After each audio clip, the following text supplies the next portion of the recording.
Hello, good morning, जोहार। आज तारीख है 22 जून, दिन है शनिवार। समय हो चला है झारखंड की खबरों को जानने का। लेकिन उससे पहले अभी तक आपने चैनल को सब्सक्राइब नहीं किया है तो चैनल को सब्सक्राइब कर लीजिए, वीडियो को एक लाइक कर दीजिए। चलिए जानते हैं झारखंड की प्रमुख बड़ी खबरों को। झारखंड में मानसून की एंट्री, मौसम सुहाना, रांची समेत राज्य के कई हिस्सों में हुई बारिश। झारखंड में मानसून की एंट्री के बाद मौसम सुहाना हो गया है।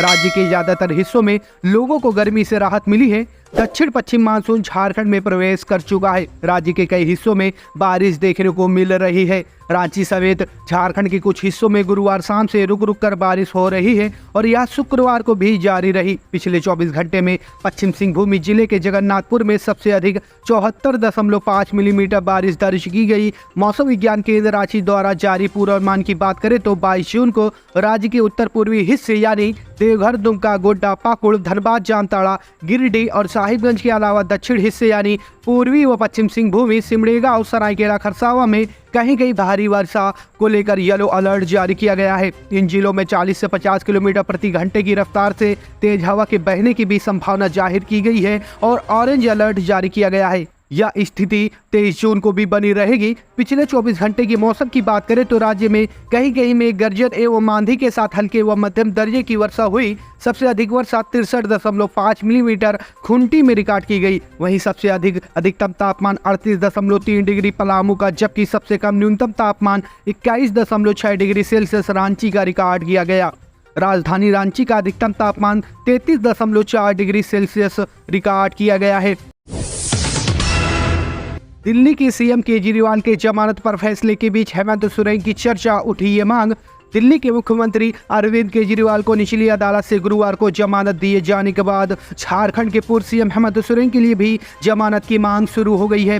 हेमंत के समर्थकों ने केजरीवाल को बधाई दी और साथ ही अपने नेता के लिए भी बेल की मांग की। अरविंद केजरीवाल को निचली अदालत से बेल मिल गई, लेकिन हाईकोर्ट ने फिलहाल उस पर रोक लगा दी है। हेमंत सोरेन की पत्नी कल्पना सोरेन ने अरविंद केजरीवाल को बधाई देते हुए लिखा, दिल्ली के माननीय मुख्यमंत्री अरविंद केजरीवाल और उनकी धर्मपत्नी सुनीता केजरीवाल को बहुत बहुत बधाई। उम्मीद है जल्द हेमंत सोरेन भी हम सभी के बीच होंगे। हेमंत है तो हिम्मत है। इसके अलावा लोक गायिका नेहा सिंह राठौर ने एक्स पोस्ट में लिखा, अरविंद केजरीवाल जी को जमानत मिल गई, बधाई। हेमंत सोरेन को जमानत क्यों नहीं मिल रही? हेमंत सोरेन को चुनावों के दौरान अरविंद केजरीवाल की तरह अंतरिम जमानत पर बाहर आने का मौका भी नहीं मिला। इसका क्या कारण रहा होगा? उधर ट्राइबल आर्मी की ओर से ट्वीट करते हुए हेमंत सोरेन की रिहाई की मांग की गई। इसने एक्स पोस्ट पर लिखा, हेमंत सोरेन की गुना, ओबीसी का 27% आरक्षण लागू किया, एसटी 28%, एससी 12% आरक्षण लागू किया, सरना धर्म कोड पारित किया, पथलगड़ी आंदोलन मुकदमे वापस किया,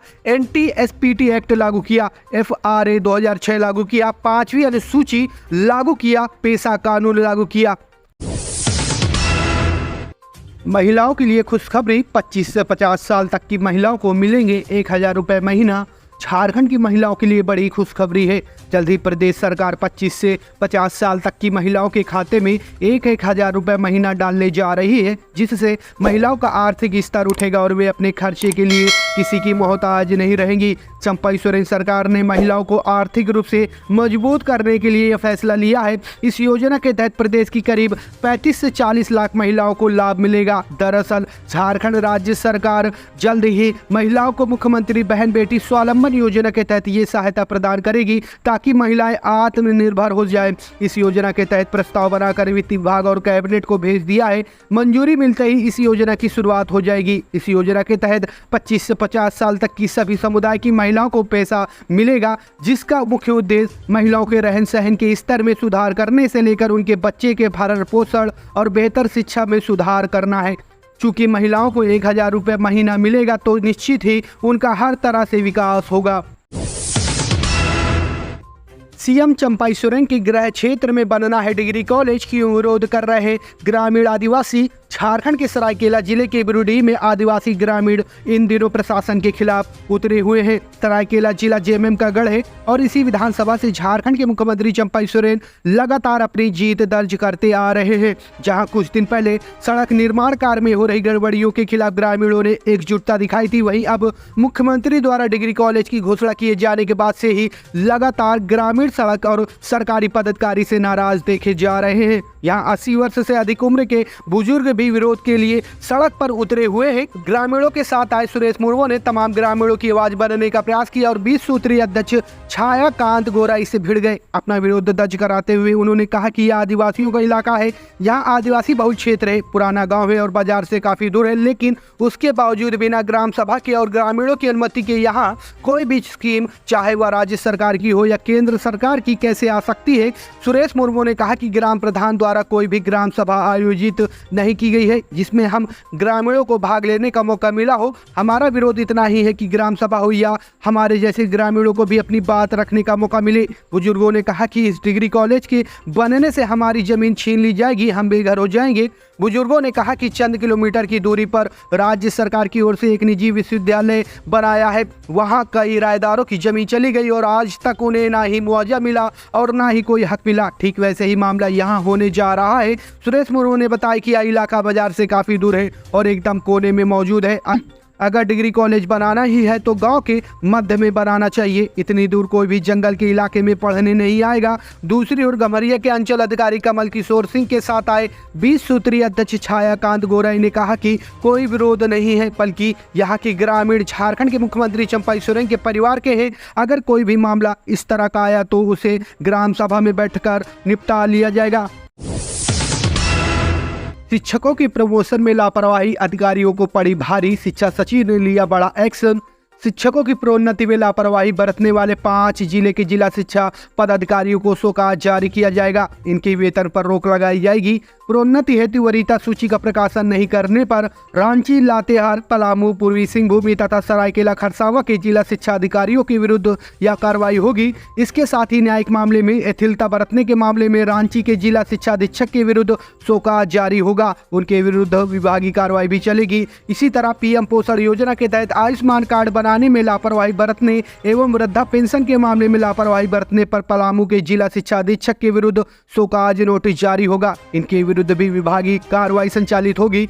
गुरुवार को हुई समीक्षा के क्रम में लापरवाही सामने आने पर प्रभारी शिक्षा सचिव उमा शंकर ने उक्त कार्रवाई के निर्देश दिए। बैठक में सचिव के पोशाक वितरण मामले में निम्न प्रदर्शन करने वाले 5 जिलों सिमडेगा, रांची, हजारीबाग, खूंटी, लातेहार के जिला शिक्षा पदाधिकारियों को भी शोकाज नोटिस जारी करने के लिए निर्देश दिए गए हैं। उच्च शिक्षा में आर्थिक तंगी नहीं बनेगी बाधा, अब स्टूडेंट्स 15 लाख तक का ले सकेंगे एजुकेशन लोन, बोले सीएम चंपाई सोरेन। झारखंड के मुख्यमंत्री चंपाई सोरेन ने कहा कि राज्य का कोई भी विद्यार्थी आर्थिक तंगी की वजह से उच्च और तकनीकी शिक्षा से वंचित नहीं रहेगा। इस दिशा में सरकार की ओर से कई योजनाएं शुरू की गई हैं। इन योजनाओं का लाभ यहाँ की गरीब और मेधावी विद्यार्थियों को आसानी से मिले, वे शुक्रवार को झारखंड मंत्रालय में अफसरों को निर्देश दे रहे थे। इस मौके पर उन्होंने गुरुजी स्टूडेंट्स क्रेडिट कार्ड योजना को go live of student application module का शुभारंभ किया। इसके तहत जिन विद्यार्थियों का चयन उच्च शिक्षण संस्था के लिए हो चुका है वे ऑनलाइन आवेदन कर सकेंगे। इसके बाद उन्हें 15 लाख रुपए तक का शिक्षा लोन उपलब्ध कराया जाएगा। सीएम चंपाई सोरेन ने कहा कि विद्यार्थियों के लिए सरकार ने गुरुजी क्रेडिट कार्ड योजना, मुख्यमंत्री शिक्षा प्रोत्साहन योजना और मानकी मुंडा छात्रवृत्ति योजना जैसे अनेक योजनाएं शुरू की हैं। इन योजनाओं का लाभ गरीब और जरूरतमंद विद्यार्थियों को मिलना चाहिए। सरकार का प्रयास है कि यहाँ के बच्चों को प्रतियोगिता परीक्षाओं की कोचिंग के साथ medical engineering, fashion designing, journalism और लॉ जैसे कोर्सेज करने में पैसे की तंगी बाधा नहीं बने। झारखंड को बांग्लादेश और बंगाल नहीं बनने देंगे, गोपीनाथपुर कांड पर अमर बावरी की चंपाई सोरेन को चेतावनी। झारखंड विधानसभा में भाजपा विधायक दल के नेता अमर कुमार बावरी ने गुरुवार शाम पाकुड़ के गोपीनाथपुर गांव में उपद्रव प्रभावितों से मिलने पहुंचे। प्रभावितों से मिलने के बाद अमर बावरी ने कहा कि पश्चिम बंगाल की सीमा पर बसे झारखंड के गांव गोपीनाथपुर में जिस तरह की घटना घटी, इसे देखकर नहीं लगता कि यह 2 राज्यों की सीमा पर है। ऐसा लग रहा है जैसे हम बांग्लादेश या किसी अंतर्राष्ट्रीय सीमा पर हैं। अमर बावरी ने कहा कि गोवंश झारखंड में प्रतिबंधित है, इसके मांस को प्रतिबंध की सूची में रखा गया है। जेएमएम, कांग्रेस और आरजेडी यह स्पष्ट करे कि वे गोवंश को प्रतिबंधित मानते हैं कि नहीं। उन्होंने कहा कि जब ये प्रतिबंधित है तो फिर किस तरह से गोवंश, जिसे माता के रूप में माना जाता है, को हिंदू आबादी के सड़क में किनारे खुले में काटा गया। बावरी ने कहा, खुले में गौवंशवध लोगों को ललकारने वाला और तालिबानी मानसिकता का प्रदर्शन करता है। जब इसका विरोध किया जाता है तो बगल के नदी के उस पार रहने वाले हजारों लोग हमला कर देते हैं, लोगों के घरों को लूटकर जला देते हैं, प्रशासन पर हमला किया जाता है। राज्य सरकार पर जमकर हमला बोलते हुए बावरी ने कहा कि गोपीनाथपुर में इतनी बड़ी घटना घट जाती है और राज्य के मुख्यमंत्री चंपाई सोरेन, मंत्री, स्थानीय जनप्रतिनिधि मुंह में दही जमा कर बैठे हैं। उन्होंने कहा कि यहाँ के लोग डरे हुए हैं कि पुलिस के जाने के बाद फिर उन पर लोग आकर हमला कर देंगे। हम पाकुड़ को पश्चिम बंगाल और बांग्लादेश नहीं बनने देंगे। झारखंड में 1 जुलाई से बदल जाएगा स्कूल का समय, आदेश जारी। 1 जुलाई से झारखंड के सभी स्कूलों का समय बदल जाएगा। स्कूली शिक्षा एवं साक्षरता विभाग ने आदेश जारी करते हुए सभी कोटि के विद्यालय, सरकारी व गैर सरकारी, कक्षा 1 से लेकर 12 तक 1 जुलाई से 31 मार्च तक सुबह 9 बजे से दोपहर 3 बजे तक संचालित करने की बात कही गई है। वहीं 30 जून तक स्कूल सुबह 7 बजे से दोपहर 1 बजे तक संचालित होंगे। जेबीएम बताए, सरकार ने कैसे बेचे जेपीएससी जेएसएससी की नौकरियां, तेजस्वी यादव का नाम लेकर क्यों बिफरे भाजपा। झारखंड भाजपा के प्रदेश महामंत्री एवं राज्यसभा सदस्य प्रदीप वर्मा ने गुरुवार को कहा कि राज्य के हर हिस्से, प्रत्येक विभाग में भ्रष्टाचार हो रहा है। आकंठ भ्रष्टाचार करने वाले लोग अब केंद्र सरकार और अन्य एजेंसियों पर उंगली उठा रहे हैं। यह एक मजाक है। उन्होंने कहा कि अन्य एनटीए, यूजीसी, नीट पर सवाल खड़ा करने वाले झामुमो को बताना चाहिए कि कैसे उनकी सरकार ने पिछले 4.5 वर्षों से राज्य के बेरोजगार युवाओं को केवल ठगा है। उन्होंने कहा कि झामुमो बताए कि कैसे जेपीएससी जेएसएससी की परीक्षाएं बार बार भ्रष्टाचार की भेंट चढ़ी, कैसे कई जिलों में सेंटर ही बिक गए, कैसे लगातार सीरीज में परीक्षार्थी परीक्षा में पास हुए, कैसे गड़बड़ी वाले सेंटर में ओएमआर सीट गायब किए गए। उन्होंने कहा कि झामुमो बताए कैसे राज्य सरकार के दलालों, बिचौलियों के व्हाट्सएप चैट में प्रतियोगी परीक्षाओं के प्रश्न पत्र की बोली लगाई गई। नीट का मामला न्यायालय में दर्ज है। केंद्र सरकार इस पर पूरी तरह गंभीर है। जो भी निर्देश आएगा केंद्र सरकार उसका पूरा तरह से अनुपालन करेगी। उन्होंने कहा कि नीट के संबंध में जो गड़बड़ियां उजागर हुई है उसमें उनके अलायंस पार्टनर आरजेडी के नेता तेजस्वी यादव के सहयोगी का नाम उजागर हुआ है। अच्छा होता झामुमो इस पर अपनी प्रतिक्रिया देता। लोकसभा चुनाव में करारी हार से झामुमो बौखलाहट में है। औद्योगिक क्षेत्र में अधिक से अधिक रोजगार सृजन हेतु अधिकारियों को दिए कई अहम दिशा निर्देश। मुख्यमंत्री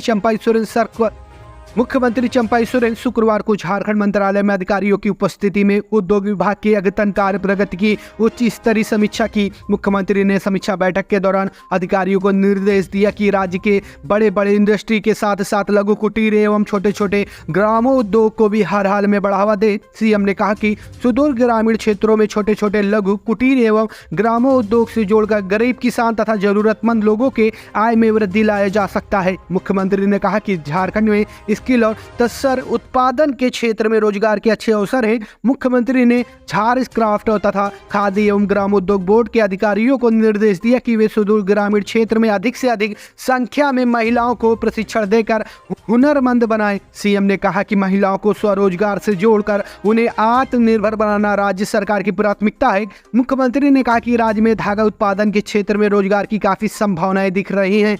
राज्य खादी बोर्ड एवं झार क्राफ्ट के प्रतिनिधि महिलाओं को धागा उत्पादन के क्षेत्र में रोजगार के लिए प्रेरित करें तथा उन्हें प्रशिक्षित भी करें। तसर, रेशम, कोकून की प्रोसेसिंग तथा धागा तैयार करने की ट्रेनिंग महिलाओं को अवश्य दे। मुख्यमंत्री ने अधिकारियों को निर्देश दिया कि जिन महिलाओं को खादी बोर्ड एवं झार क्राफ्ट द्वारा प्रशिक्षण दिया जाता है उन्हें राज्य सरकार की नीति के तहत 35% सब्सिडी देकर उपकरण भी उपलब्ध कराएं। मंत्री आलमगीर आलम के ओएसडी संजीव ने मांगी बेल। टेंडर घोटाले के जरिए मनी लॉन्ड्रिंग करने के आरोपी मंत्री आलमगीर आलम के ओएसडी संजीव लाल ने कोर्ट से जमानत की गुहार लगाई है। उसने रांची पीएमएलए की विशेष कोर्ट में अपनी अधिवक्ता के माध्यम से जमानत याचिका दाखिल की है। संजीव लाल के सहायक जहांगीर के घर से ईडी ने 35 करोड़ 23 लाख रुपए नकद बरामद किए थे। वहीं संजीव लाल के करीबी बिल्डर मुन्ना सिंह के यहाँ से 3 करोड़ रुपए बरामद हुए थे। इसी केस में एजेंसी मंत्री आलमगीर आलम को भी गिरफ्तार कर चुकी है। पत्रकार से भूमाफिया बने कमलेश के ठिकाने पर ईडी की छापेमारी, 1 करोड़ नगद व 100 कारतूस किए बरामद। जमीन घोटाले मामले में मनी लॉन्ड्रिंग के तहत जांच कर रही ईडी ने अब रांची के एक बड़ी जमीन माफिया कमलेश सिंह के आवास पर छापा मारा है। उसके कांके रोड में चांदनी चौक स्थित एक्स्टर ग्रीन अपार्टमेंट के फ्लैट से छापेमारी में ईडी को 1 करोड़ रुपए नकदी के अलावा 100 कारतूस मिले हैं, जिसे जब्त किया गया है। कांके रोड के एक्स्टर ग्रीन अपार्टमेंट में फ्लैट नंबर 603C है, जहां से यह बरामदगी हुई है। ईडी को यहां भारी मात्रा में जमीन की खरीद बिक्री व निवेश से संबंधित दस्तावेज मिले हैं, जिसकी छानबीन चल रही है। कमलेश के बड़े अधिकारी से भी बेहतर संबंध रहा है। झारखंड के पूर्व डीजीपी के पांडे की पत्नी के नाम पर ली गई कांके स्थित जमीन के मामले में भी कमलेश का नाम सामने आया था। उसने जमीन के कागजात में हेराफेरी कर कई अन्य अधिकारियों को भी जमीन दिलाई है। उससे जमीन खरीदने वाले पूर्व में विवाद में भी फंसे थे। कमलेश सिंह महज 10 वर्षों में ही फोटो जर्नलिस्ट से जमीन का बड़ा माफिया बन गया। उसने रांची में CNT प्रकृति की आदिवासी जमीन को जनरल बनाकर बेच डाला। इतना ही नहीं, उसने सरकारी भूमि के कागजात में भी हेराफेरी कर